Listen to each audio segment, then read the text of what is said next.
আমেরিকাতে কালিমা পড়লো প্রথমে 1960-র দিকে বক্সার মোহাম্মদ আলী। গত বছর মারা গেছে লোকটা। 1960 সালে যখন সে কালিমা পড়ে মুসলমান হলো, পুরো আমেরিকা কেঁপে গেল।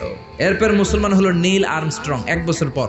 1969-এ চাঁদে গেল, চাঁদ ফাটা দেখা নসিব খুলে গেছে। পৃথিবী এসে 1970 সালে কালিমা পড়ে মুসলমান। আমেরিকায় আরেকটা ধাক্কা লাগলো। এরপরে মুসলমান হলো ডক্টর মরিস বুকাইলি। পুরো ইউরোপ কেঁপে গেল, কারণ উনি ফ্রান্সের সার্জন ছিল। পুরো ইউরোপটা কেঁপে গেল।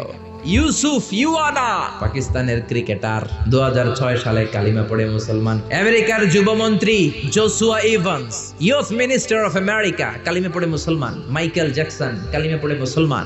মানিকা রেহা মারতিরাজ তামিল নায়িকা কালিমা পড়ে মুসলমান। মুসলমান হওয়ার পরে নাম রেখেছে রাহিমা। সাউথ আফ্রিকার অবিসংবাদিত নেতা নেলসন ম্যান্ডেলার আপন নাতি, গত বছর 2016 সালে ওর নাম ম্যান্ডেলা, কালিমা পড়ে মুসলমান। টনি ব্লেয়ারের আপন শালী লরেন বুথ, মিডিয়া কর্মী, কালিমা পড়ে মুসলমান। চিল্লায় এখন আল্লাহু আকবার।